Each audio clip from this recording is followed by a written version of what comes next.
والسلام على حبيبه محمد وآله وصحبه أجمعين. أعوذ بالله من الشيطان الرجيم. بسم الله الرحمن الرحيم. باوجود اللہ کے اس احسان کے کہ اس نے ہمیں نور ایمان سے سرفراز فرمایا، یہ اس کی عطا ہے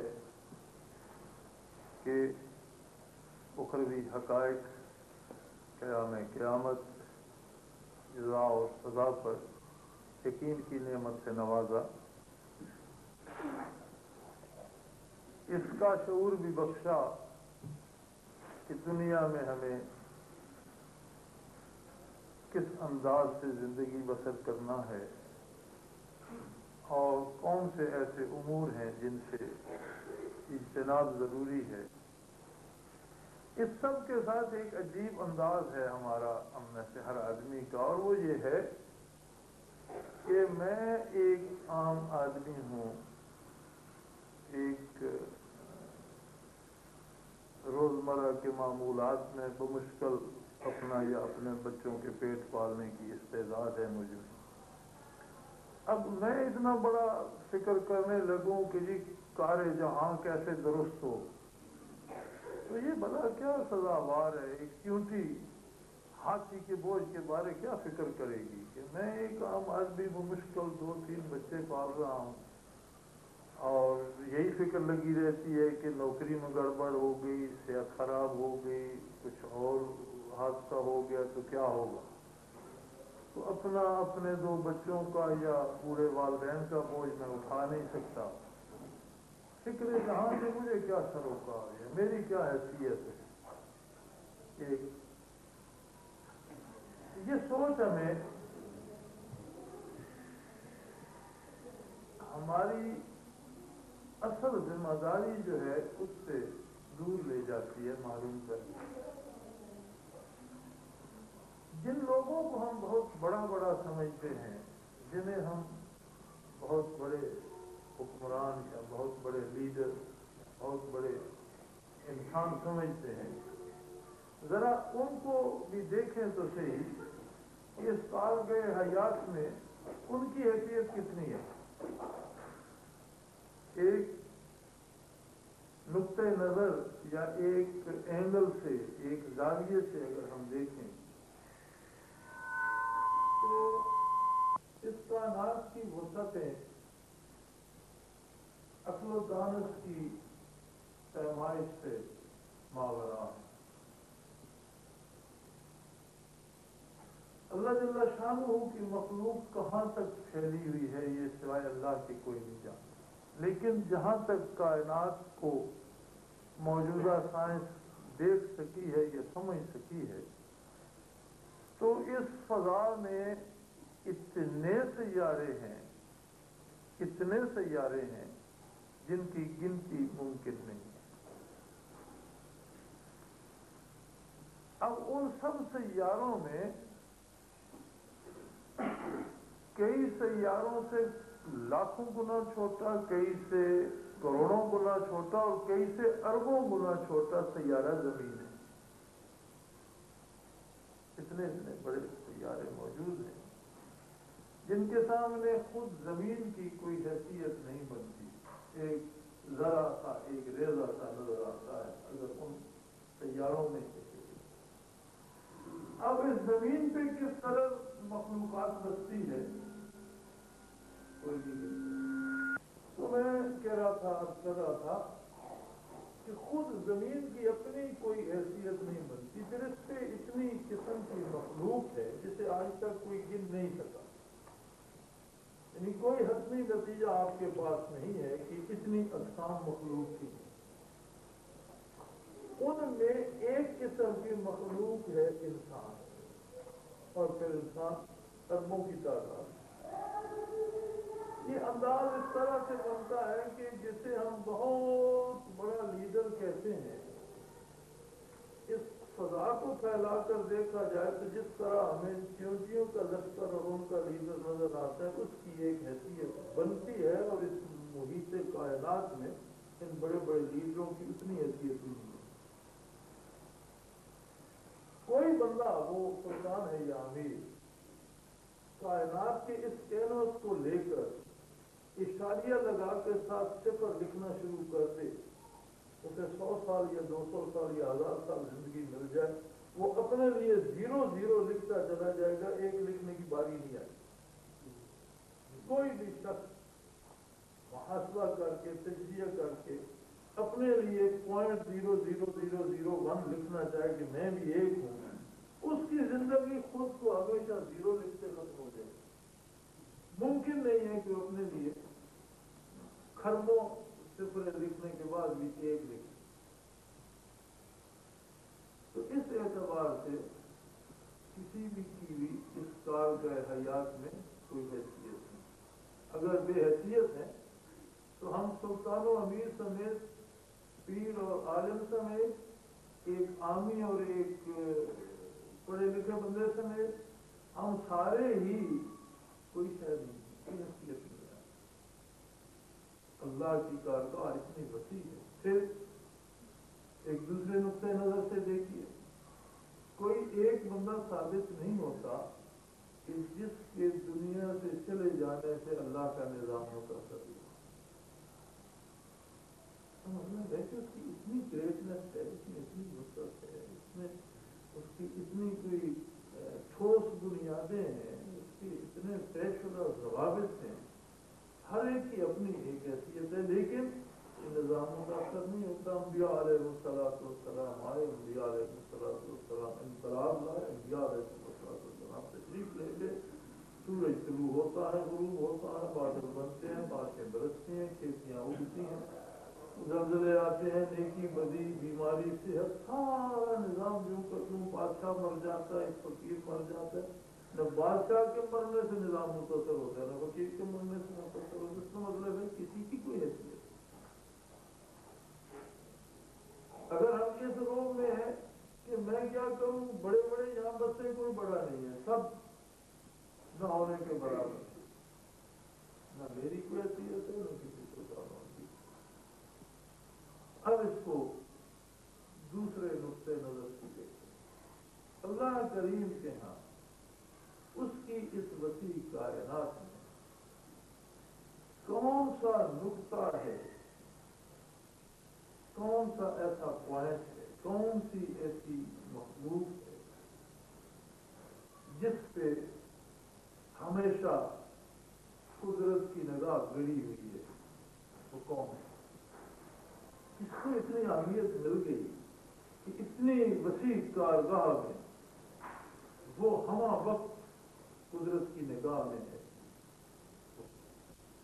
اس نقطۂ نظر سے ہم دیکھیں تو پھر ہم سائنس کی راہ سے دیکھیں تو جتنے سیارے آج تک دریافت ہو سکے ان میں ایک قدر مشترک، ان سب سیاروں کی گرمی سردی یا ان سب سیاروں کے دباؤ یا عدم دباؤ یا ان سب سیاروں کی روشنی یا ان سب کی تاریکی یا ان سب کے اثرات وہ نظر آنے والے ہوں یا نظر نہ آنے والے ہوں، ان سب کی توجہ کا مرکز زمین۔ سورج طلوع ہوتا ہے تو تبدیلیاں زمین پہ پیدا کرتا ہے، چاند کا اوتار چڑھاؤ زمین پہ تبدیلیاں پیدا کرتا ہے، ستاروں کا طلوع و غروب زمین پہ تبدیلیاں پیدا کرتا ہے۔ یعنی کائنات کے جتنے سیارے ہیں ان کی توجہ کا مرکز جو ہے وہ یہ چھوٹا سا سیارہ جو زمین ہے، اور ہر سیارہ کوئی نہ کوئی خدمت بجا لا رہا ہے، اسے سائنس دریافت کر سکی ہے یا نہیں کر سکی۔ اب اتنی اہمیت اس زمین کی کس لیے ہے؟ اس سے بے شمار مخلوق ہے، لیکن فرمایا وَخَلَقَ لَكُم مَّا فِي الْأَرْضِ جَمِيعًا، زمین پر جتنی مخلوق ہے وہ سب نوع انسانی تمہارے لیے، تمہاری خدمت کے لیے۔ کسی کو تم کاٹ کر کھا لیتے ہو، کسی کے لباس کی کھال کے جوتے بنا لیتے ہو، کسی سے دودھ حاصل کرتے ہو، کسی سے کھیتی باڑی، کسی پر بوجھ لاتے ہو۔ ساری مخلوق جتنی بھی ہے، جس مچھر کو آپ مضر کہتے ہیں دوسری جگہ وہ بھی آپ کے لیے صحت کا سامان کر رہا ہے، جس پرندے کو ہم نقصان دہ کہتے ہیں دوسری طرف وہ ہمارے لیے رہنے کا اہتمام کر رہا ہے۔ جس درندے کو ہم مضر گردانتے ہیں یا موزی گردانتے ہیں، دوسری طرف وہ ہمارے لیے خدمت انجام دے رہا. مطلب ہے کہ انسانی توجہات کا مرکز انسان.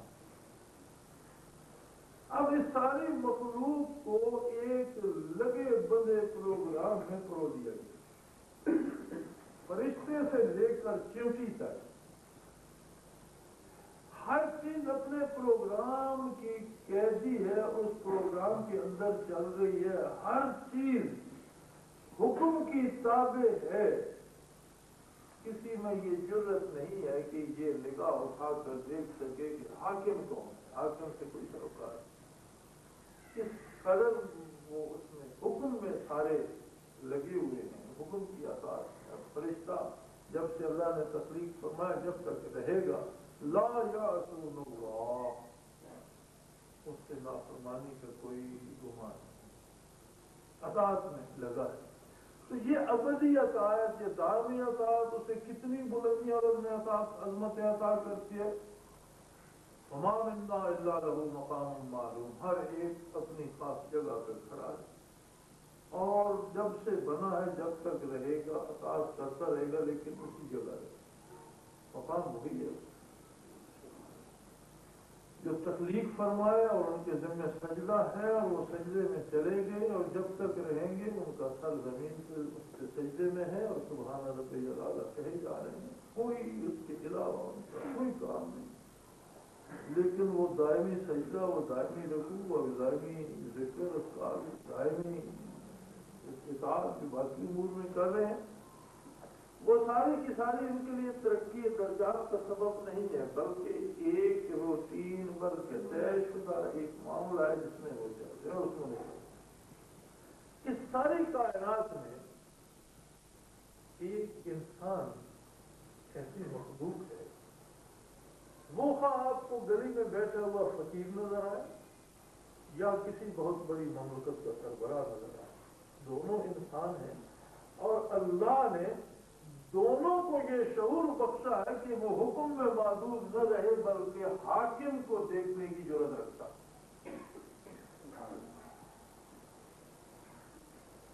یہ شعور عطا فرمایا ہے کہ وہ عظمت باری کو سمجھ سکے، وہ حاکم کو پہچان سکے، اس کی معرفت حاصل کر سکے اور اس کے ساتھ اپنا رشتہ استوار کر سکے، اور پھر اس کا جی چاہے کہ اس کی اطاعت کی جانی چاہیے تو اس کے سامنے سب کو بات. اور اگر وہ یہ رشتہ استوار نہیں کرتا تو اطاعت نہ کرے، اسے مجبور نہیں کیا جائے گا. ہاں یہ الگ بات ہے کہ پھر اس کی گرفت بڑی سخت ہے کہ میں نے اتنی کائنات سے تھک کر اتنی مخلوق کو میں نے تیری خدمت پہ لگا دیا اور تو میرا شکریہ بھی ادا نہ کر، اتنا بھی نہ کہہ سکا کہ تیری مہربانی خدا. ساری زندگی کا دینے کا ایک یہ لمحہ حاصل چاہیے تھا. انسانی ساری زندگی کا حاصل ایک وہ لمحہ ہے کہ جب وہ بالکل واقعی کہہ دے کہ خدا تیری مہربانی. ایک جملہ، لیکن یہ جملہ کہنا آسان نہیں. الفاظ دہرائے جا سکتے ہیں، لکھے جا سکتے ہیں، تقریریں، لیکچر، منظوم، قصیدے، نظمیں، لیکن واقعی وہ کیفیت جو دل سے اوت کر آئے، جس میں خاموشی زباں بن جائے، جس میں حال اور کیفیت جو ہے وہ گفتگو بن جائے اور واقعی وہ کہہ دے کہ خدایا میں تیرا شکر بھی ادا نہیں کرتا، اتنے اقبال نعمتوں کے تو نے مجھ سے ساتھ دی، اتنی اہمیت تو نے مجھ سے قوات کو عطا کر دی، اتنی بلندی تو نے مجھے دے دی جو میں پستیوں کا باسی تھا.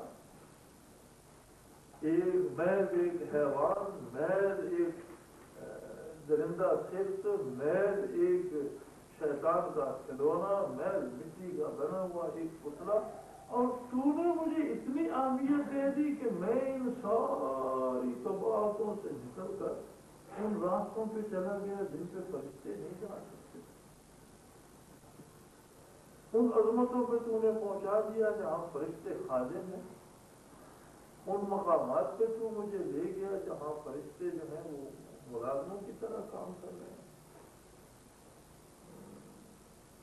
یہ وہ لمحہ ہے جو حاصل ہے حیات. اب اگر بندہ اس کارگاہ حیات کو سمجھنے کی فکر ہی نہ کرے،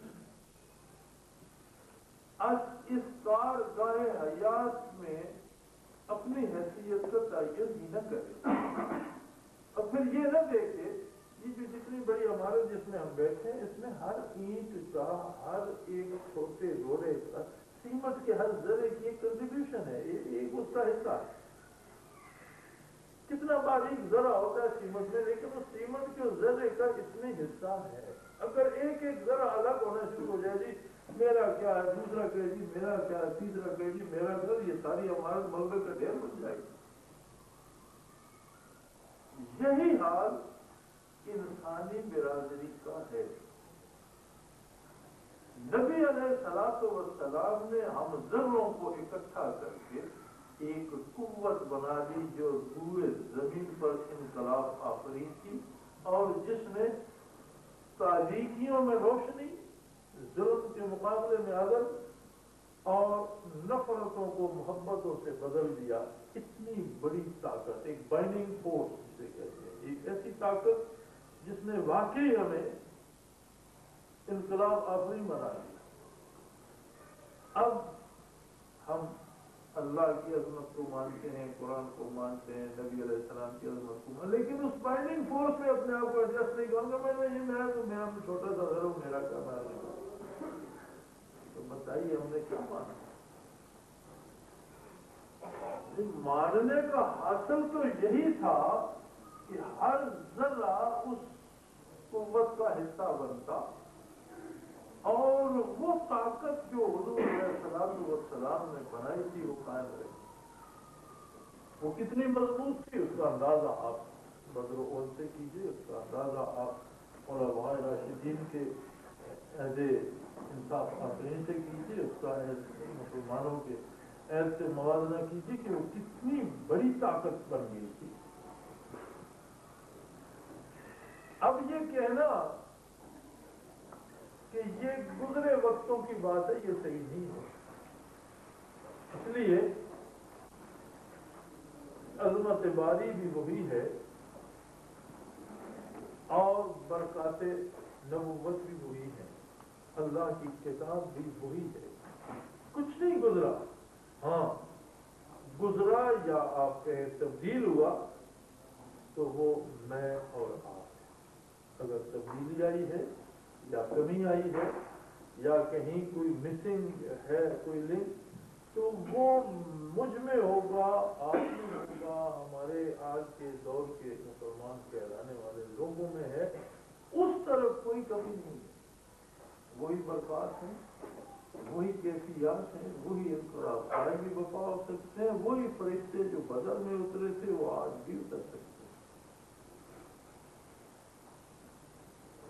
لیکن یہ ذرے بے مقدار اپنی حیثیت پہچان، اپنی ذمہ داری پہچان اور خود کو اس طاقت کا حصہ سمجھے بھی اور ثابت کرنے پہ آ جائے، پھر انہیں کوئی نہیں.